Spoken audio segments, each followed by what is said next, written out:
ओम शांति। 26 मई साकार मुरली। मीठे बच्चे, सदा इसी नशे में रहो कि हम संगम युगी ब्राह्मण हैं। हम जानते हैं जिस बाबा को सब पुकार रहे हैं वह हमारे सन्मुख है। प्रश्न: जिन बच्चों का बुद्धि योग ठीक होगा उन्हें कौन सा साक्षात्कार होता रहेगा? उत्तर: सतयुगी नई राजधानी में क्या क्या होगा, कैसे हम स्कूल में पढ़ेंगे, फिर राज्य चलाएंगे, यह सब साक्षात्कार जैसे जैसे नजदीक आते जाएंगे होता रहेगा। परंतु जिनका बुद्धि योग ठीक है, जो अपने शांति धाम और सुख धाम को याद करते हैं, दंडाधोरी करते भी एक बाप की याद में रहते हैं, उन्हें ही ये सब साक्षात्कार होंगे। गीत ओम नमो शिवाय। ओम शांति। भक्ति मार्ग में और जो भी सत्संग होते हैं उनमें तो सब गए होंगे। वहाँ या तो कहेंगे बोलो सब, वहाँ गुरु या राम का नाम बताएंगे। यहाँ बच्चों को कुछ कहने की भी जरूरत नहीं रहती, एक ही बार कह दिया है, घड़ी घड़ी कहने की दरकार नहीं। बाप भी एक है, उनका कहना भी एक ही है। क्या कहते हैं? बच्चों, माम एकम याद करो। पहले सीखकर फिर आकर यहाँ बैठते हैं। हम जिस बाप के बच्चे हैं उनको याद करना है। यह भी तुमने अभी ब्रह्मा द्वारा जाना है कि हम सभी आत्माओं का बाप वह एक है। दुनिया यह नहीं जानती, तुम जानते हो। हम सब उस बाप के बच्चे हैं। उनको सभी गॉड फादर कहते हैं। अब फादर कहते हैं, मैं इस साधारण तन में तुमको पढ़ाने आता हूँ। तुम जानते हो बाबा इनमें आए हैं, हम उनके बने हैं। बाबा ही आकर पतित से पावन होने का रास्ता बताते हैं। यह सारा दिन बुद्धि में रहता है। यूं शिव बाबा की संतान तो सब है, परंतु तुम जानते हो और कोई नहीं जानते हैं। तुम बच्चे समझते हो हम आत्मा है। हमको बाप ने फरमान किया है कि मुझे याद करो। मैं तुम्हारा बेहद का बाप हूँ।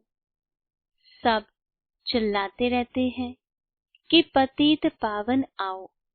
हम पतित बने हैं, यह देह नहीं कहती, आत्मा इस शरीर द्वारा कहती है। 84 जन्म भी आत्मा लेती है ना।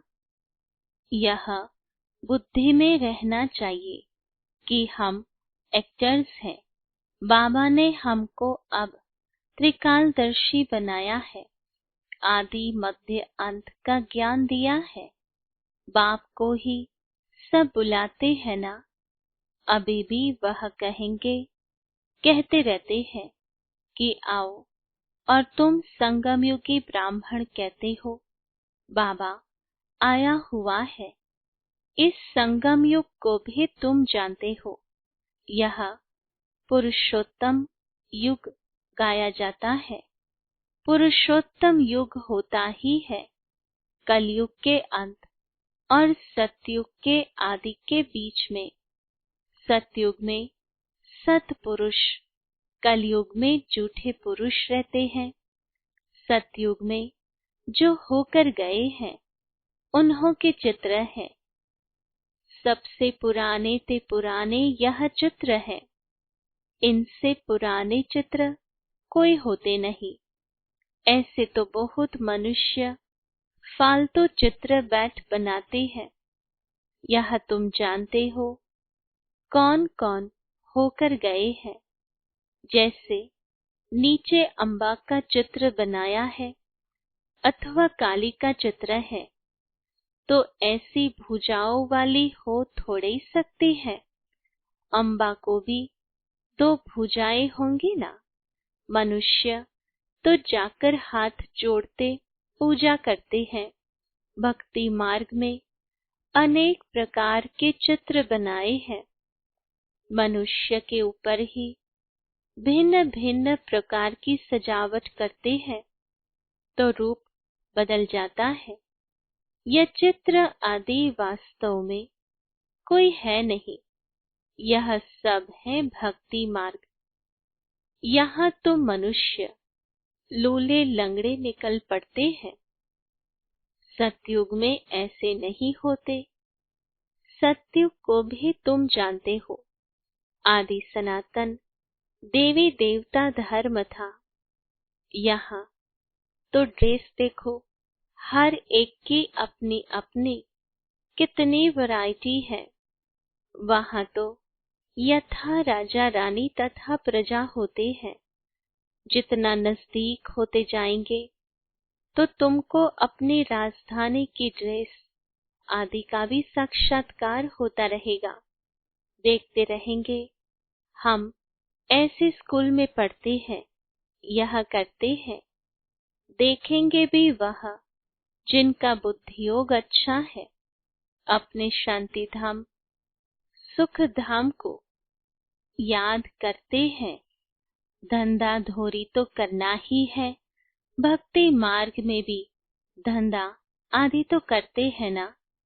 ज्ञान कुछ भी नहीं था, यह सब है भक्ति। उसको कहेंगे भक्ति का ज्ञान।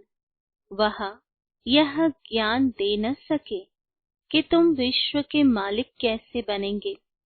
अभी तुम यहाँ पढ़कर भविष्य विश्व के मालिक बनते हो।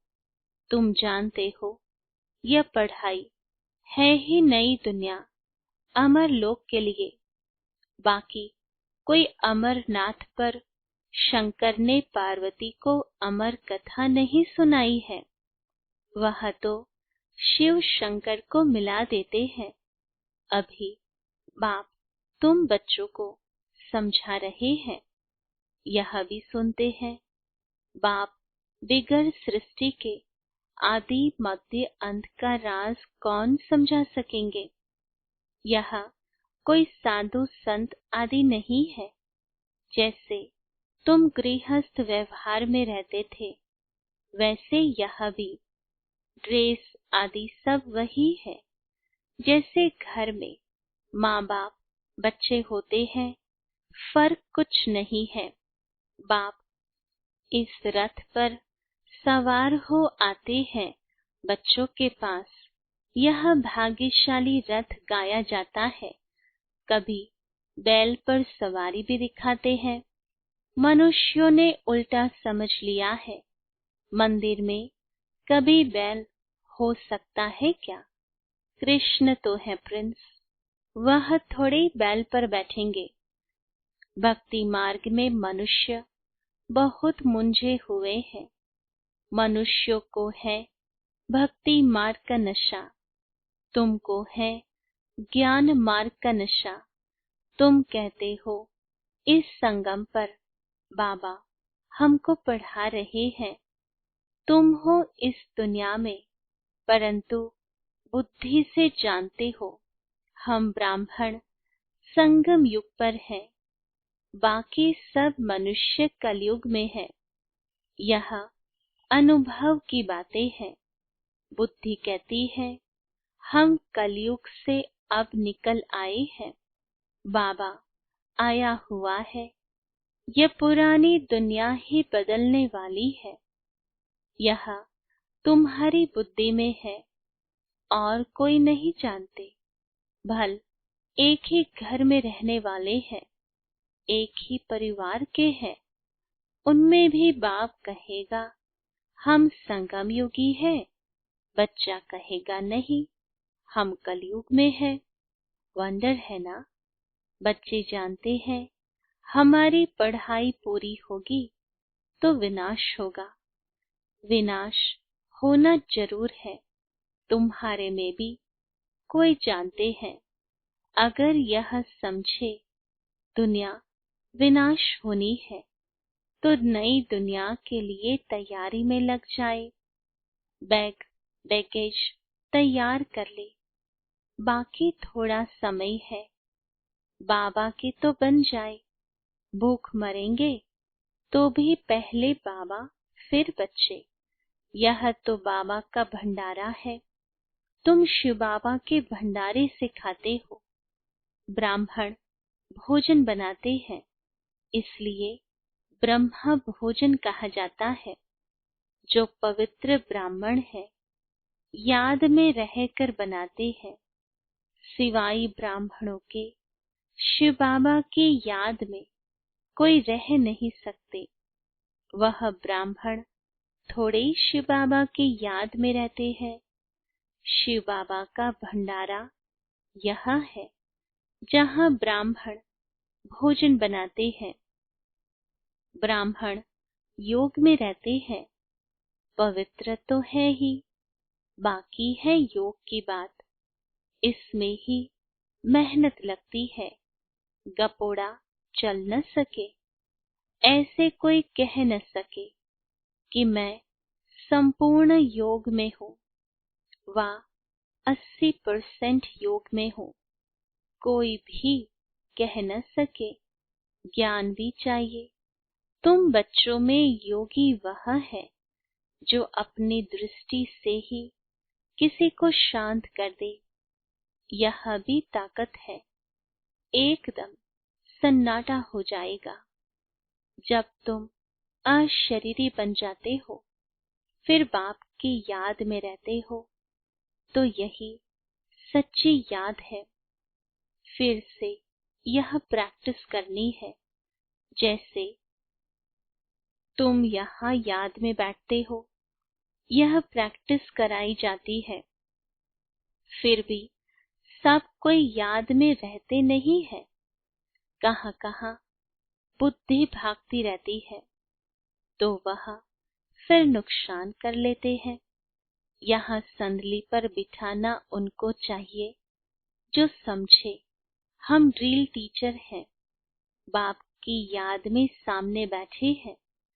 बुद्धि योग और कोई तरफ न जाए, सन्नाटा हो जाएगा। तुम अशरीरी बन जाते हो और बाप की याद में रहते हो। यह है सच्ची याद। सन्यासी भी शांति में बैठते हैं, वह किसी की याद में रहते हैं। वह कोई रियल याद नहीं, कोई को फायदा नहीं दे सकेंगे। वह सृष्टि को शांत नहीं कर सकते। बाप को जानते ही नहीं, ब्रह्म को ही भगवान समझते रहते। वह तो है नहीं। अभी तुमको श्रीमत मिलती है, माम एकम याद करो। तुम जानते हो हम 84 जन्म लेते हैं।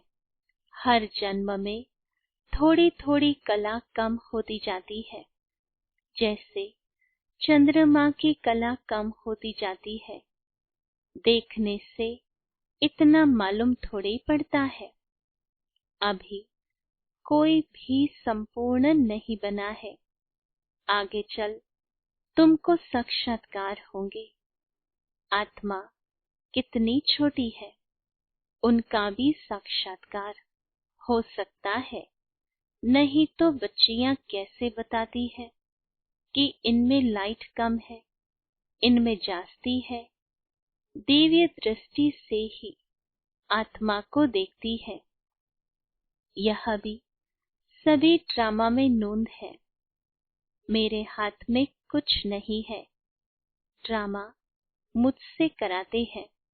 यह सब ड्रामा अनुसार चलता रहता है। भोग आदि यह सब ड्रामा में नोंद है। सेकंड बाय सेकंड एक्ट होता है। अभी बाप शिक्षा देते हैं कि पावन कैसे बनना है। बाप को याद करना है। कितनी छोटी आत्मा है जो पतित बनी है, फिर पावन बननी है। वंडरफुल बात है ना। कुदरत कहते हैं ना, बाप से तुम सब कुदरती बातें सुनते हो। सबसे कुदरती बात है आत्मा और परमात्मा की, जो कोई नहीं जानते हैं। ऋषि मुनि आदि कोई भी नहीं जानते। इतनी छोटी आत्मा ही पत्थर बुद्धि फिर पारस बुद्धि बनती है। बुद्धि में यही चिंतन चलता रहे कि हम आत्मा पत्थर बुद्धि बनी थी। अब फिर बाप को याद कर पारस बुद्धि बन रही है। लौकिक रीति तो बाप भी बड़ा, फिर टीचर गुरु भी बड़े मिलते हैं। यह तो एक ही बिंदी, बाप भी है, टीचर भी है, गुरु भी है। सारा कल्प देहधारी को याद किया है। अब बाप कहते हैं माम एकम याद करो। तुम्हारी बुद्धि को कितना महीन बनाते हैं। विश्व का मालिक बनना कोई कम बात है क्या? यह भी कोई ख्याल नहीं करते कि यह लक्ष्मी नारायण सतयुग के मालिक कैसे बने। तुम भी नंबरवार पुरुषार्थ अनुसार जानते हो। नया कोई इन बातों को समझ न सके। पहले मोटे रूप से समझा, फिर महीनता से समझाया जाता है। बाप है बिंदी, वह फिर इतना बड़ा बड़ा लिंग रूप बना देते हैं। मनुष्य के भी बहुत बड़े बड़े चित्र बनाते हैं, परंतु ऐसे है नहीं। मनुष्यों के शरीर तो यही होते हैं। भक्ति मार्ग में क्या क्या बैठ बनाया है। मनुष्य कितना मुंझे हुए हैं। बाप कहते हैं जो पास्ट हो गया वह फिर होगा। अभी तुम बाप के श्रीमत पर चलो। इनको भी बाबा ने श्रीमत दी, साक्षात्कार कराया ना। तुमको हम बादशाही देता हूँ। अब इस सर्विस में लग जाओ। अपना वर्षा लेने का पुरुषार्थ करो। यह सब छोड़ दो तो यह भी निमित्त बना। सब तो ऐसे निमित्त नहीं बनते हैं जिनको नशा चढ़ा तो आकर बैठ गए। हमको तो राजाई मिलती है, फिर यह पाई पैसे क्या करेंगे। तो अब बाप बच्चों को पुरुषार्थ कराते हैं। राजधानी स्थापन हो रही है। कहते भी है हम लक्ष्मी नारायण से कम नहीं बनेंगे। तो श्रीमत पर चलकर दिखाओ, चू चा मत करो। बाबा ने थोड़े ही कहा बाल बच्चों का क्या हाल होगा।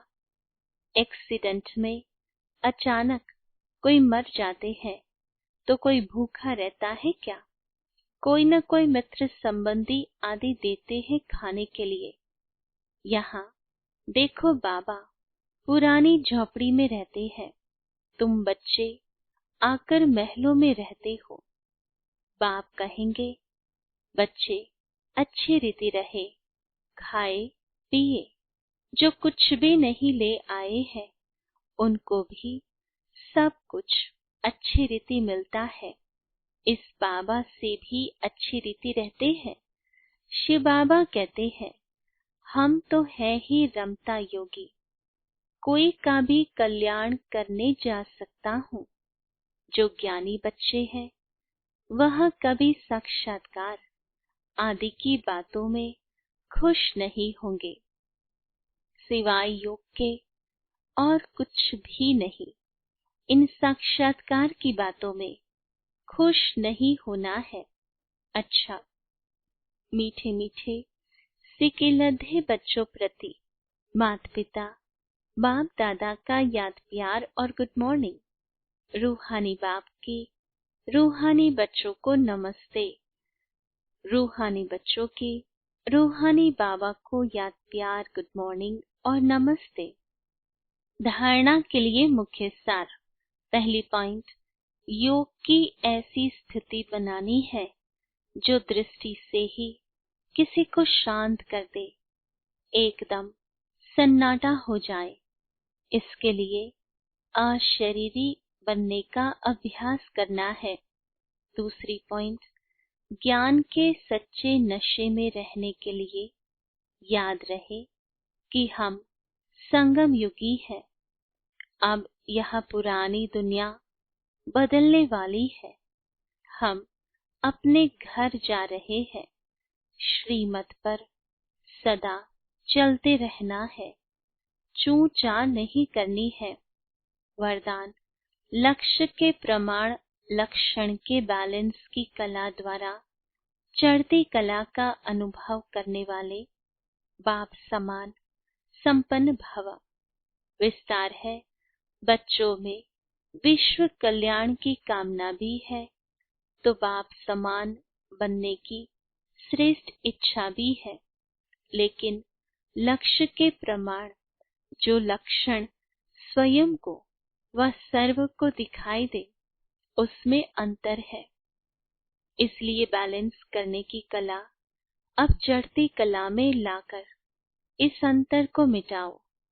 संकल्प है, लेकिन दृढ़ता संपन्न संकल्प हो तो बाप समान संपन्न बनने का वरदान प्राप्त हो जाएगा। अभी जो स्वदर्शन और परदर्शन दोनों चक्र घूमते हैं, व्यर्थ बातों के जो त्रिकालदर्शी बन जाते हो, इसका परिवर्तन कर स्वचिंतक स्वदर्शन चक्रधारी बनो। स्लोगन, सेवा का भाग्य प्राप्त होना ही सबसे बड़ा भाग्य है। ओम शांति।